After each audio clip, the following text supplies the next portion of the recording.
Hello and welcome to the Joe Ligato Show. I'm your host, Dr. Joe Ligato, and today we're going to be talking about how has China's rise affected the traditional power dynamics and alliances that existed during the Cold War era. And in a prior segment, we talked about the power dynamics and alliances in Europe, and now we're going to be talking about the rest of the world. And so we're going to take Latin America first. So how has China's rise affected these traditional power dynamics and alliances that were occurring during the Cold War? Well, in Latin America, this was a very destabilized region of the world where if there was a government that wasn't pro-America, pro-Western alliance, they were overthrown. And so very few countries managed to stay on the Soviet Union side throughout the Cold War era. Cuba is probably one of those countries that you could say was pretty staunchly on the Soviet side throughout the entirety of the Cold War. That's why you had things like the Cuban Missile Crisis. But for the most part, this area of the country was very pro-America because it had to be. This is one of those unfortunate truths where democracy is only allowed to happen as long as it's pro-West throughout Latin America and really the rest of the world as well. If you elect a government that is not pro-West, then the West will just overthrow your government. That's been seen countless times, again, not only in Latin America, but also throughout the rest of the world. And so democracy really doesn't work because your only options are pro-Western options. And so Latin America, very destabilized region, but for the most part, very pro-America just because of the fact that they didn't really have a choice in the matter. They were overthrown if they weren't pro-America. The next area we're going to look at in terms of how has China's rise affected the traditional power dynamics and alliances that existed during the Cold War is Africa. Africa was a very exploited region. It was, you have to remember, coming out of the colonial era, and the various borders of their countries were decided somewhat on a whim, primarily by the United Kingdom, and it led to a lot of tension, a lot of destabilization within the area where various tribal areas were within a certain border or across certain borders, and it led to a lot of warfare, a lot of conflict there. And that is just how Western powers wanted it, because they wanted to exploit the people and extract resources from their land all throughout Africa and all throughout the rest of the world as well. And so this region was, I don't want to say pro-America, but they didn't really have much choice in the matter because, again, any democracies within Africa that were not pro-Western were overthrown, and there were a lot of military coups happening at this time.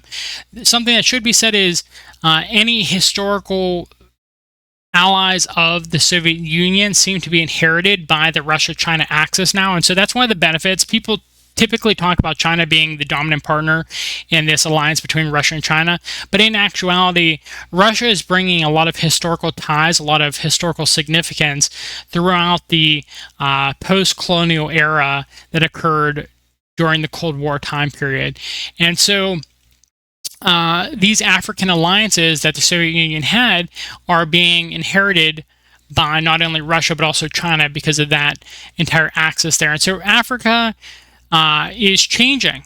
It's having a lot more sovereignty. A lot of countries are telling the United States, actually, we're not going to do your bidding anymore. And they're pivoting towards a more China-focused world. And you're seeing that not only in Latin America and Africa, but all across the world, because it makes the most sense. Because a lot of these countries, their primary trading partner is China. So why would you not be China-focused if China's the one bringing you goods and services and paying for your infrastructure and things like that? Next up is how has China's rise affected the traditional power dynamics and alliances that existed during the Cold War era in Oceania. And this is not a particularly big region of the world. It's not a particularly, I'm going to come out and say I don't think it's a particularly important part of the world. It's primarily Australia and a few smaller countries like New Zealand.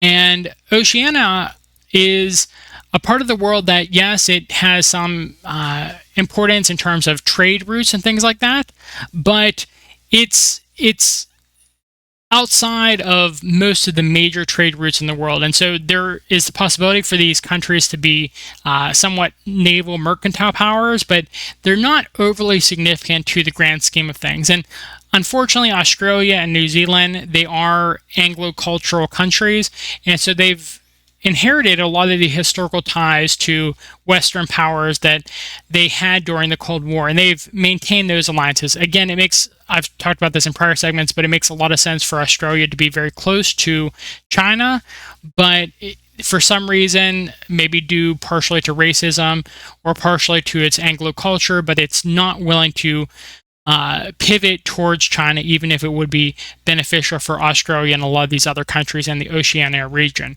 And so they're maintaining, Australia, New Zealand, they're maintaining a lot of their Cold War ties and sticking with the Western-led alliance.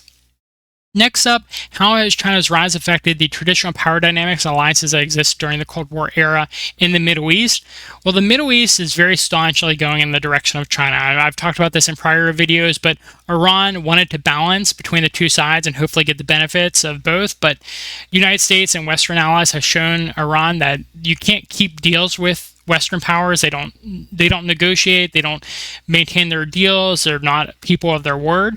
And so Iran is a regional power that is firmly in the camp of China at this point. And then you see places like Turkey and Saudi Arabia pivoting more towards the Eastern-led order, China, Russia, than you would expect due to their prior Cold War ties.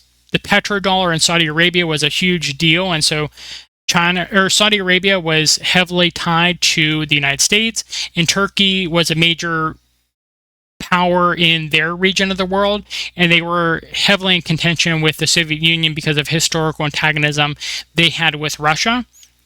And so these two powers pivoting towards a more Eastern-led world, a more multipolar world, is a shocking development, and it's significantly different from the Cold War era. Other countries like, and I'm going to consider Egypt here, even though it's technically a part of Northern Africa, it's also a part of the greater Middle East area. And Egypt is another one of those major Muslim powers, a huge military, large population, pretty strategically located, I would say. And they have a lot of historical ties to the Soviet Union, which seem to be inherited by China. And they're another one of those countries that are pivoting towards China. Really, all the major Middle Eastern powers and Muslim powers in the region are pivoting towards China and away from the United States. So Cold War era ties or not Cold War era ties, all the countries seem to be heading towards a China direction in the Middle East. And then finally, the last part of the world to look at, how has China's rise affected the traditional power dynamics and alliances that existed during the Cold War era for the rest of Asia. So Middle East is a part of Asia, but let's look at all the other countries there. Thailand just recently elected a pro-Western government, but the monarchy is heavily oriented towards the multipolar world order because they understand that they don't want to be overthrown by the Western-led world. Vietnam understands, they remember the Vietnamese War and how poorly America treated Vietnam, Cambodia, Laos, all those countries in the region, and how France before the United States treated them all poorly as well.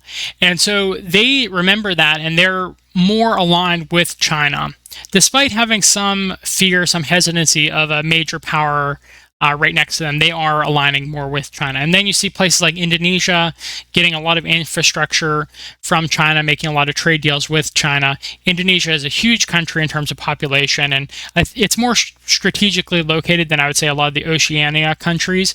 And so they are aligning more with China as well.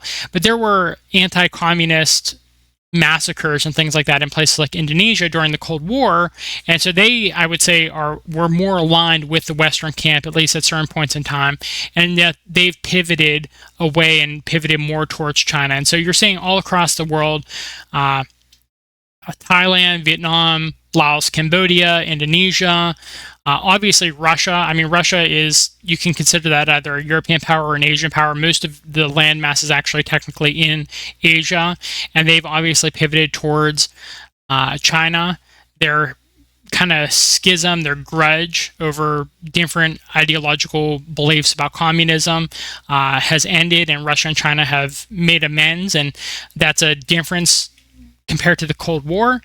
But you're seeing that all across the board, that whether it's Asia, Middle East specifically, Africa, Latin America, they're all pivoting towards the China-led world, even if during the Cold War era they were not closely aligned with Russia or China. And Oceania is kind of that outlier where they're still aligned with the West, even if it's not necessarily in their best interest. And it doesn't look like that's going to be changing anytime soon. And that's very similar to how they were acting during the Cold War time. And so if you liked my commentary on this video, please like the video. And if you want to hear more from me, please subscribe to our channel. If you have any comments, questions, concerns, please put a comment on our video as well. I read all of them, and if it's something that needs to be made into a segment, I can do a question and answer segment like this as well. And so I appreciate all of your comments. And so I hope you have a good rest of your day. Thank you for listening. Bye.